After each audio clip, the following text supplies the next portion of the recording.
Hey YouTube, today we're going to talk a little bit about the new Scion FRS, BRZ, and Toyota 86 recalls. So from my understanding, they put in bad valve springs on models 2013 and older.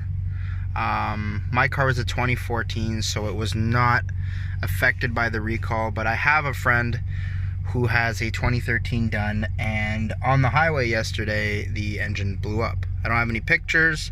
I haven't even seen the car yet, but apparently he was just driving on the highway and he heard a loud thud, and then it started to smoke, and then he had to pull over. He got a tow, and the Toyota dealership basically told him, you know, it was something else. And to be quite honest, I mean, that's total bullshit. You know what I mean? And I have a theory about this. I think it's because Toyota, and I think they're going to experience the same thing with the new Supra coming out. They're used to their own engines, right? So if you go to Subaru, they see boxer engines all the time. They probably take them apart all the time to do gaskets and seals. So the technicians are trained on Subarus, right?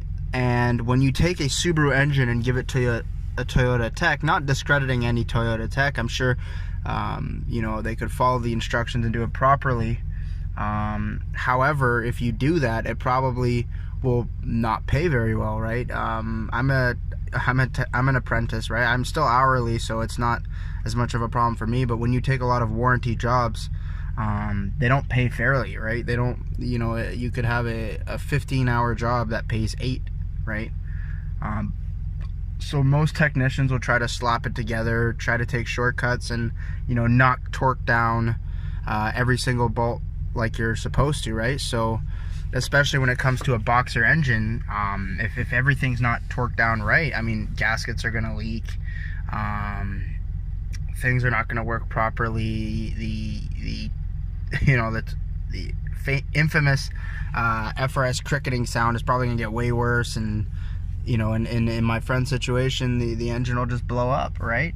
So my theory is that Subaru built the engine, therefore Subaru should be responsible. Toyota should have a deal with that, you know what I mean? Like, all the recalls should be going back to Subaru, right? Because they engineered the car, right? And Toyota technicians are not trained like a Subaru technician, right? So it's just not gonna work out well. And he had a Scion FRS, or now it's branded as the Toyota 86. However, I know if you lived in Europe, you guys never had the Scion brand, so it's always been the Toyota 86 for you guys. But yeah, like, that's just my theory. If you guys have any comments or have any experience with the recall yourself, let me know. I was not one of the victims. I mean, just make sure if you have the recall done, you go to a reputable shop, try to talk to the tech before, see if he's done it.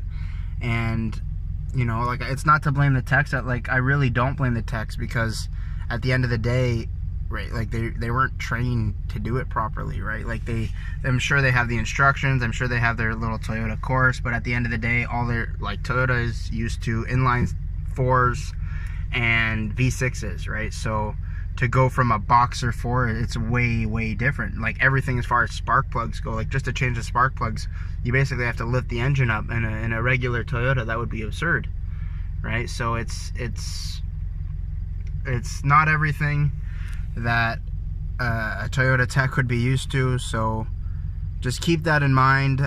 If you're able to do the warranty through a Subaru dealership, I would definitely recommend that, just based off the experience and knowledge. But I mean, I'm sure there are Toyota techs out there that have no problem with this job. It's just finding the right shop. So be careful out there, watch your car.